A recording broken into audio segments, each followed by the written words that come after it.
Well, howdy guys and gals. Quick preamble for you. If you just want to see the boat and you don't want to see like the towns we went to and the adventure that was around finding this boat and getting it, then go to the timestamp that I'm going to put right here. I'll try to also put like a link to the timestamp in the pinned comment in the description, if I can figure out how to do that. I think I can. But if you want to see the adventure around going to get this boat in a beautiful part of the country, the North Shore of Lake Superior, Grand Marais, Minnesota, Ely, Minnesota, the Boundary Waters area, in a couple of days of really nice late fall weather, then just stick around for the whole video. But if not, I will understand, and just go to the end of the video where I'm going to start talking about this boat right now.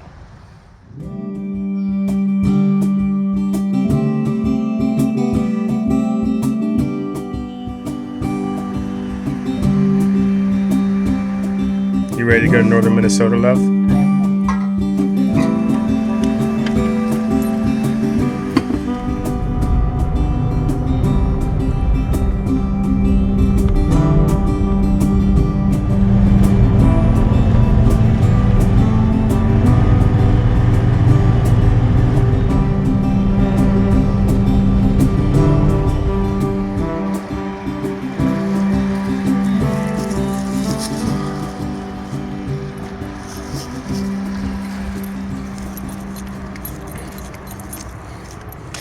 Well, howdy guys and gals, backwaters and backroads here obviously.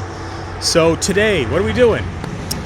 Well, Nancy, Wavey and I are looking for a little pontoon boat, something that's no bigger than 20 feet, 18 or probably even better. And right now it's fall and people often just deep discount their boats. They don't want to store them for the winter up here in the upper Midwest. And so if you're looking for one, this is a good time to buy one. Not a good time to sell one.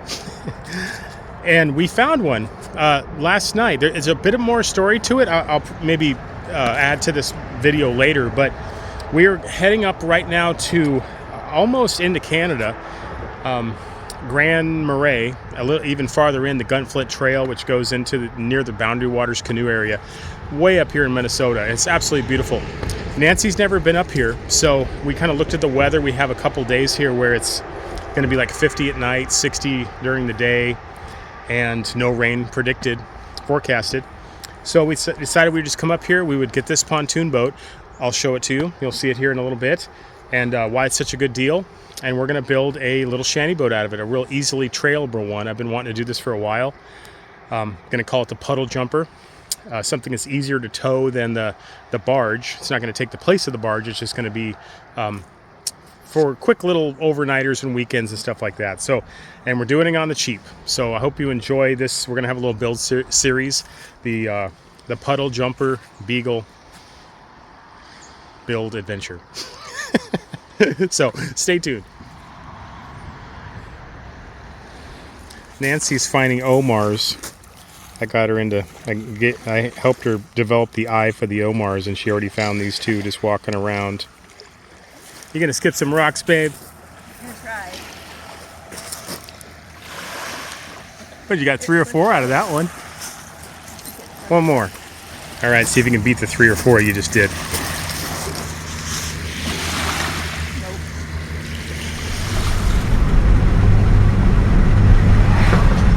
Okay, guys, so we're on the Gunflint Trail, which cuts inland from Grand Portage and Lake Superior. This pontoon boat that we're getting is at a lodge. We're still going to find out, but we're going almost to the end of the Gunflint Trail here. And it's a really pretty area. For those that don't know, that are not from this area, haven't explored it much, this is like the tippy top of northeastern Minnesota, which is where the Boundary Waters canoe area is at. And on the Canadian side, it's Quetico. And the Boundary Waters canoe area is a really beautiful, it's one of the least visited state parks, national park. I have to look it up. But it's no motors. It's called the Boundary Canoe Area for a reason. It's mostly just canoes and kayaks, and you go in there and we're on a bumpy road right now, so it sounds like I'm talking like this. But I'll tell you guys a little bit more about the Boundary Waters, and Nancy and I are here talking about how in the future we want to take a trip up in here and do something different from the typical motorized stuff that that I usually do, and we can get out here and fish and camp in tents and have a real adventure about it. So you can stay tuned for something like that in the future.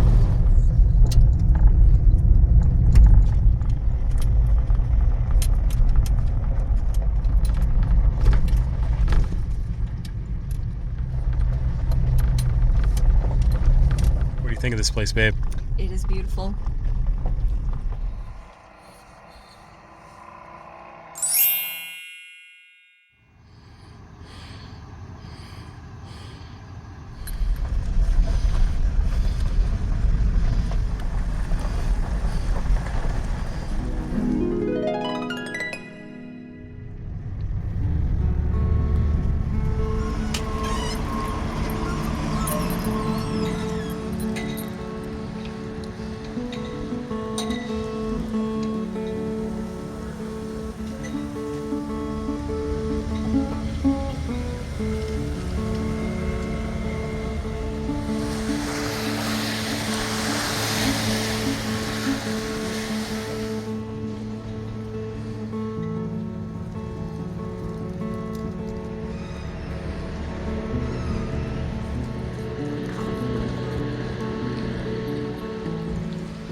So guys, it's like coming up on November here in about a week or so, and it's over 60 today, and it's supposed to only get down to like 50 tonight, and then 60 again tomorrow. And we're almost in Canada right now, so this is pretty amazing weather for a couple days, but I think I see it forecasted it's going to start dropping soon.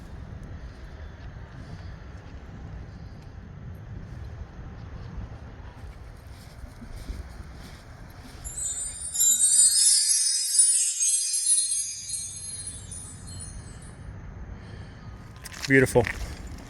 I got a question for you. Okay. What do you think of the adventurous life? I like it.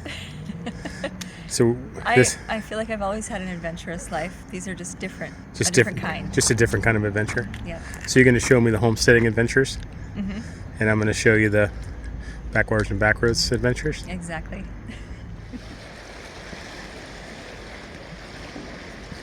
We had some dinner, guys, and we're heading out to the lighthouse, and it's just barely light. We're probably going to be coming back in the dark. She was eating my garden. She was trampling it and eating my garden. And because the gate opened in, she couldn't get out. Because when she tried to get out, she pushed the gate closed. And there was no way for her to get out. So she was in my garden for hours, stepping on my carrots and eating my beans. And it was very sad. Well, guys, I was going to turn around because it's dark and I forgot my headlamp, but Nancy insisted on going all the way to the end, to the lighthouse here, and I'm kind of glad we did. We got a little bit of light left, so we're just going to touch it, say we made it, and then we're going to turn around and head back. Don't trip on that bollard. Okay.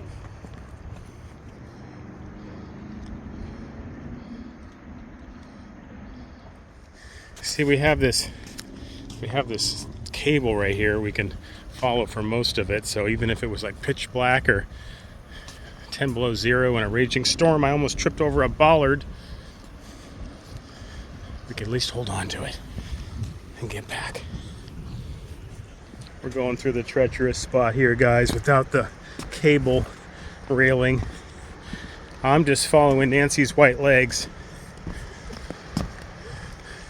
Babe, slow down. I can barely see you. All right, we made it, babe. We did. That was cool. Yep. Thanks for prodding me along. You're welcome. Well, good morning, guys and gals.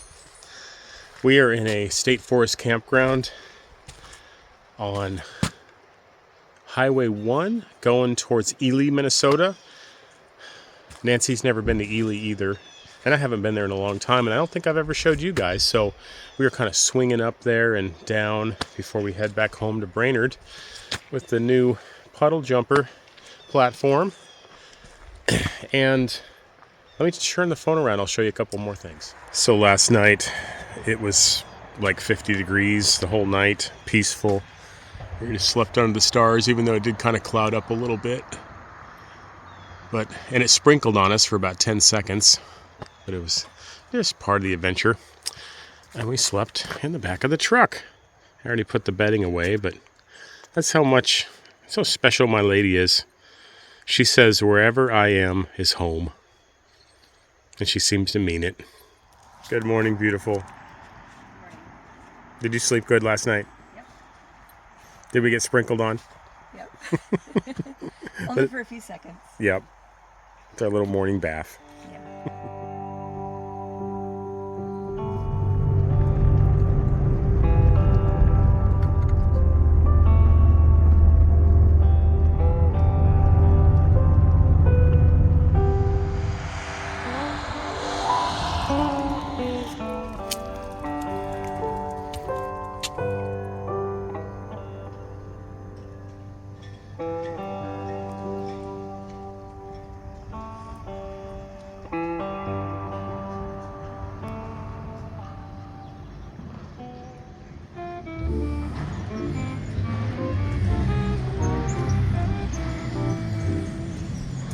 Hey guys, I'm going to point this out really quick. So these are called mucklucks, and I do believe they originated here. Well, they didn't originate here as invented, but this company has made them here in Ely, Minnesota for a long time.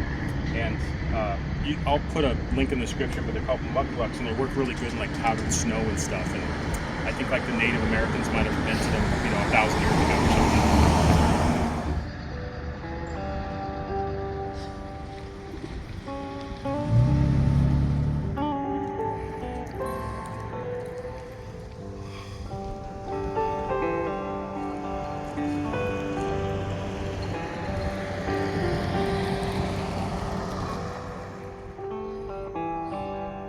We're trying to figure out what this building is. It's in a really prime location here in town, and it kind of has like these farm shapes to it. Like that's the barn right there, and then on the back side I'll show you there's like a silo, and we'll try to look up what it was, but it has this great view of whatever lake's over here. I'll put it below.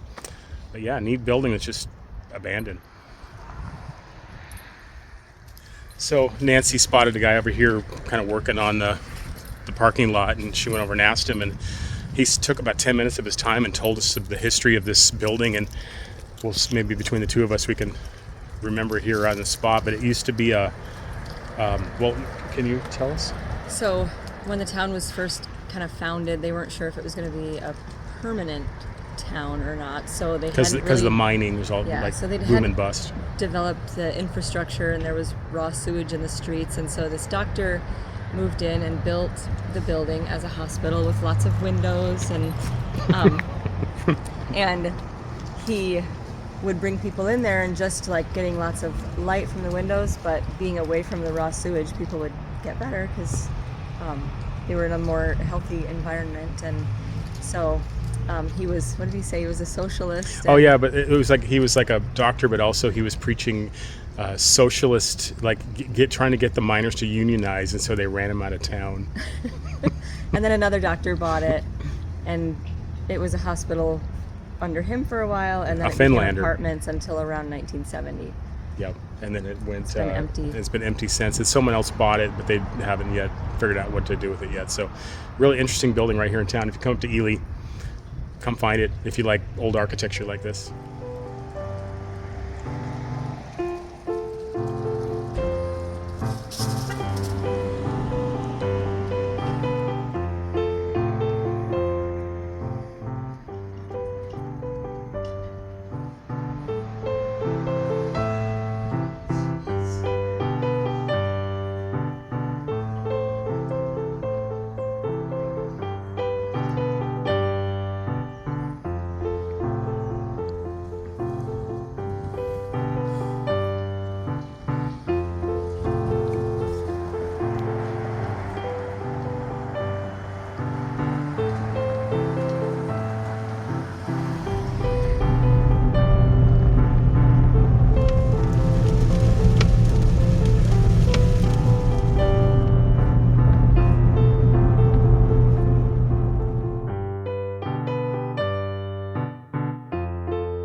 Well, howdy guys and gals. So while we were doing this little adventure to go get this pontoon boat, I didn't take the time to really tell you about it. So we're back here in Brainerd, back home, and I came down to the little park here next to the Mississippi, and I'm going to take a few minutes and I'm going to tell you why this boat was worth the little adventure to go get it. So let me turn the phone around and I'll explain. Okay, we live in a world with a lot of pontoon boats. Not a lot of pontoon trailers, but a lot of pontoon boats. I'll talk about that, even though I think I've talked about it before. But this is a 1989 bass buggy. Obviously, it says it right there. Made by Tracker Boats. They make a few other ones, Sun Trackers and Party Barges and stuff. I should look it up. I don't even know if they're still in business or not. But they, back in the day, they made really tough pontoon boats. Pontoon boats are not all made the same. There's some that are kind of chintzy and they use lighter gauge aluminum and they're just not as well designed or put together. And then there are some that are, really tough, and I guess there's some that are in between. These Trackers, if you can get your hands on one, are one of the tougher ones. For the reason of, as far as I can tell, they made a lot of, they made some houseboats, or they are kind of like the half cabin ones. I might show you a picture if I can find one online. And they also made fishing pontoons, which is what these bass buggies are.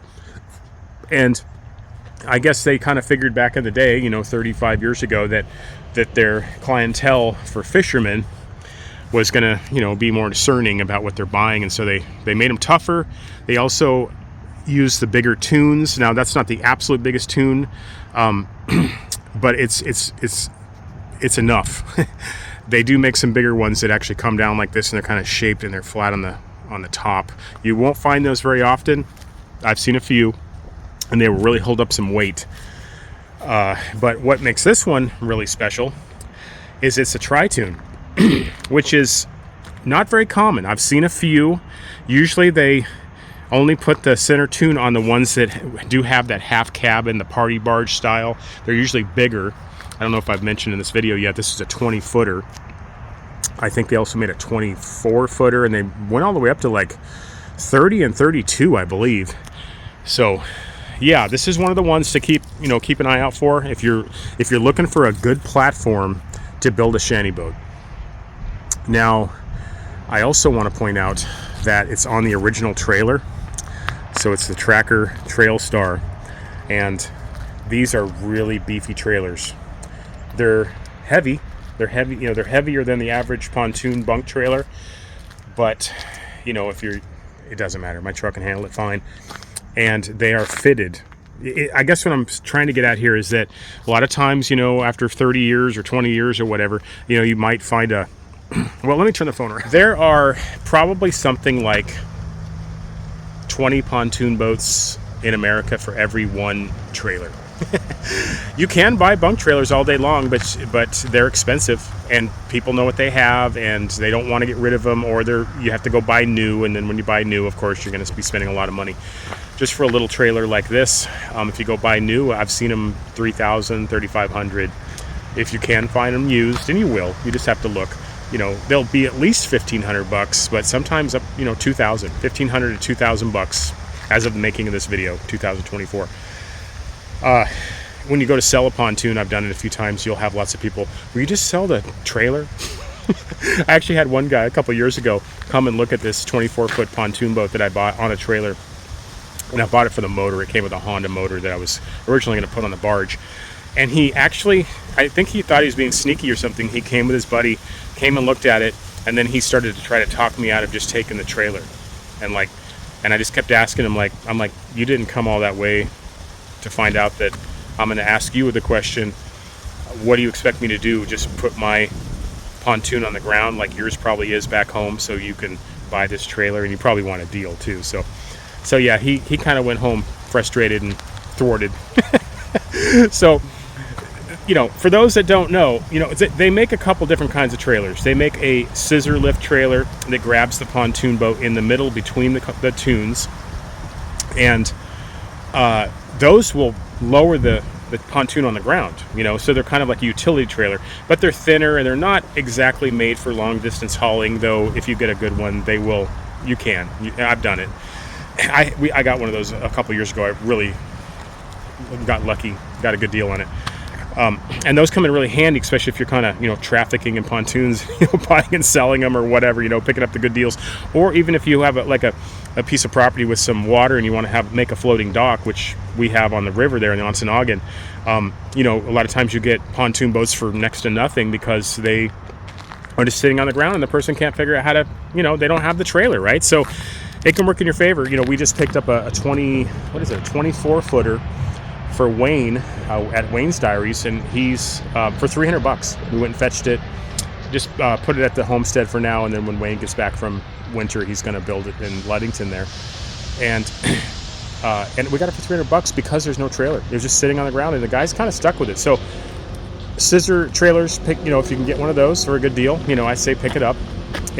But really, if you want to do hauling, if you're going to build a shanty boat, you want to get a bunk trailer, because they're really made for the over-the-road stuff, and they come in different qualities.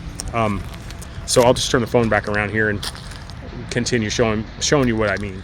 So this is the second tracker that I've had. My floating dock in front of the house there on the Ontonagon is actually also a tracker. I got that in Nebraska like 3 years ago on the trailer for a good price, the same price as this one. So I paid $1,500 for this whole package here. And one reason why I think it was so cheap is because it's into season here. You can see it's almost November, and oftentimes people don't want to store their boats. So if you're looking and you can be patient, and you also or you have indoor space to maybe work on it over the winter or something, try to pick one up in the fall. You'll get a much better deal. And this is a perfect example of this. $1,500. Now the trailer alone is worth $1,500 all day long. So in a way, it's like a free boat, but it's a quality boat.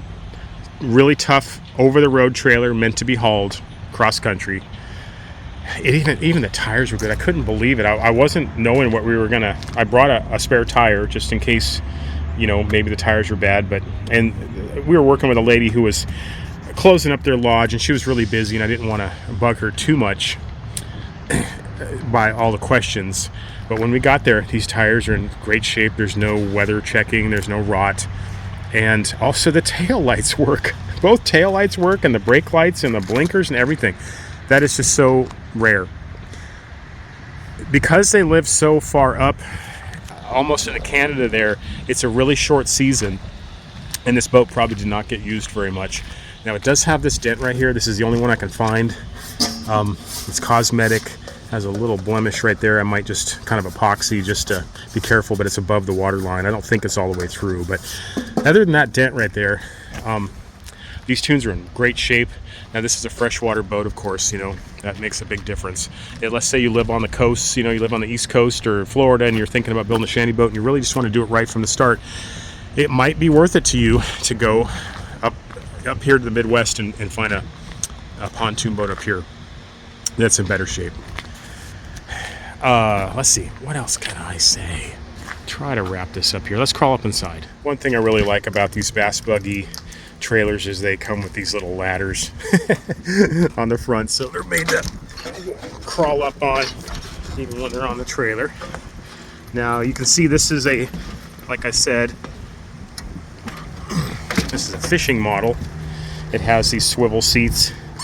Now, the deck is in good shape. It's nice and solid. The carpet's a little ripped up, but I don't care about that. I'm probably going to leave these seats. It came with a canopy. Can't believe it. That's rare. This thing is so original. This is a live well. Maybe I'll try to keep that on board because we are going to be doing a lot of fishing. I'm going to change this whole layout though. Those seats are coming out in the back. This helm is going to be moved up to the corner over there. It's nicer as you guys know, a lot of people when they build shanty boats out of pontoon boats, they just leave the helm in the same spot farther back, and then they're having to look way over the nose of the boat. And I would recommend do it like a houseboat and just put it up right in front of your cabin, which mine's going to probably be right here. We're going to leave just enough little front deck for two people to sit out here and fish, and a door to either swing open or slide open. And I'm thinking that the cabin will maybe be 10 by 8, This is an 8-foot wide boat, maybe 8'6". I'll have to measure, and 10 feet long. So just enough for a couple of people. We're going to call it the Puddle jumper.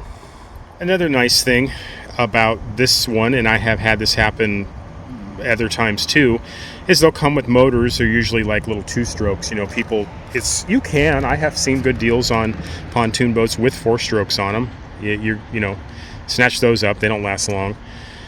This one came with the original 40-horse Johnson tracker, and I haven't even started it yet. I don't even know if I will. It's reported to run, but I think because this boat is sat a lot, you know, it might need some carbs cleaned up or something. But I can pull this off and, you know, sell it for $200 or $300 to somebody who just wants to build a budget fishing boat. It has the controls, even though these are the Barnacle style, which, you know, are a little harder to side mount on a fishing boat. But that's whoever buys it. That's their problem. I've got enough concerns of my own here. So yeah, and also one thing, this is, you know, mostly cosmetic, but I love how the bass trackers come up to a point in the front. It just kind of gives it more of an aesthetic look to it, and that's, I believe, only the Tri-Tunes do that, because they have the Tri-Tune that comes up in the middle there. So yeah, guys, I think that's about all I can show you. I like to prattle on, as you know. So we're gonna tow this over to the home. Well, let me turn the phone off. So we're gonna tow this I don't even know how far we are. We're over in Minnesota here, and since Nancy and I got married, we're kind of going between properties, and they're kind of spread out. We're working on it. But we have the Ontonagon place, you know, my Ontonagon place that you guys know about. It's about 5 hours from here, and then you go about another, 3.5 hours, and that gets to Nancy's homestead. So yeah, a lot of driving back and forth, but it's okay. Some people have real problems, as I like to say. So I hope you guys stay tuned and are interested in this build. We're going to call it the Puddle Jumper Beagle build or something like that. I'll have it dialed in by the time I post this, and I'm going to try to do it fairly quickly. I'm going to at least try to get the cabin framed in before we leave this winter. We're going to leave for January and February at least, and we're going to drag it down south and stop in the Kentucky lakes and a lot of points in between, and probably end up in Florida for a little while. Nancy's never been to any of these places, so I love showing people around. I love playing tour guide, even places I've already been.